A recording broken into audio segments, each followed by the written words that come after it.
நாம் தமிழர் கட்சியின் அரசியல் தமிழ்நாட்டை தாண்டி ஆங்கில ஊடகங்களில் முக்கிய செய்தியாக மாறி வருகிறது. We needed to be providing those inner line permits. Therefore, this could be a very big thing as of now. This is a tweet that has been put out by NTK chief Seeman. நாம் தமிழர் கட்சியின் தலைவரான சீமான் தமிழ்நாட்டிற்கு வட மாநிலங்களை சேர்ந்தவர்கள் வரும்போது உள்நுழைவு அனுமதி சீட்டு முறையை அறிமுகப்படுத்த வேண்டும் என தமிழ்நாடு சட்டமன்றத்தில் உடனடியாக விவாதிக்க வேண்டும் என்று வலியுறுத்தியுள்ளார். இந்த கோரிக்கை ஈரோடு மாவட்டம் மொடக்குறிச்சியில் நடந்த போலீசாருக்கும் வட இந்திய வேலைக்காரர்களுக்கும் இடையிலான மோதலுக்கு பிறகு 2022 ஏப்ரல் 8 அன்று முன்வைக்கப்பட்டது. சீமான் கூறுகையில், வட இந்தியர்கள் தமிழ்நாட்டில் சட்டம் ஒழுங்கு சீரழிவுக்கு காரணம் என்றும் அவர்களின் வருகை குற்ற வழக்குகளை அதிகரித்து உள்ளதாகவும் பணியிடங்களை பறிக்கிறது என்றும் வாதிட்டார்.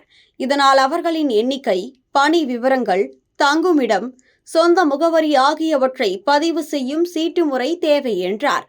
அருணாச்சல பிரதேசம், நாகாலாந்து, மிசோராம், மணிப்பூர் போன்ற மாநிலங்களில் இது கடைபிடிக்கப்படுவதை உதாரணமாக காட்டினார். சீமான் மேலும், வட இந்தியர்கள் தமிழக அரசியல் கட்சிகளுக்கு வாக்களிக்காமல் பாஜக போன்ற தேசிய கட்சிகளுக்கு ஆதரவளிப்பதாகவும் 2021 சட்டமன்ற தேர்தலில் கோயம்புத்தூர் தொகுதியில் பிரதமர் மோடிக்கு பிரச்சாரம் செய்ததாகவும் குற்றம் சாட்டினார். இந்த அறிக்கைக்கு பிறகு 2023 மார்ச் மாதத்தில் சீமான் மீண்டும் இதே கோரிக்கையை முன்னெடுத்து வட இந்தியர்கள் குற்ற செயல்களில் ஈடுபடுவதாகவும் தமிழர்களின் வேலைகளை பறிப்பதாகவும் கூறி அரசியல் ஆலோசகர் பிரசாந்த் கிஷோரின் விமர்சனத்திற்கு பதிலடி அளித்தார். இந்த வார்த்தைகள் காரணமாக சீமான் மீது போலீஸ் வழக்கு பதிவு செய்யப்பட்டது.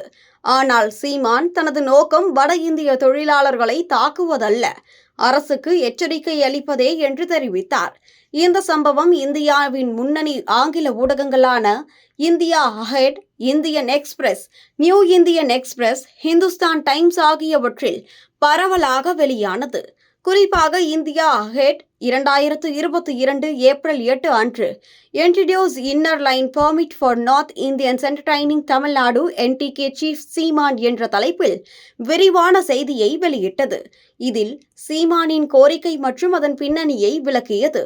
அதேபோல் இந்தியன் எக்ஸ்பிரஸ் 2023 மார்ச் 12 அன்று சீமானின் வார்த்தைகள் குறித்து போலீஸ் வழக்கு பதிவு செய்யப்பட்டதை Tamil nationalist Seeman booked for remarks on North Indians says was not my intention என்று அறிக்கையிட்டது.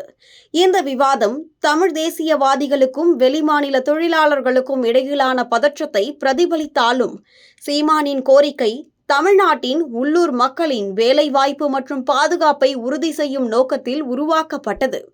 இது அவரது தமிழ் தேசிய உணர்வு மற்றும் உள்ளூர் மக்களின் நலன்களை பாதுகாக்கும் அவரது அர்ப்பணிப்பை வெளிப்படுத்துகிறது.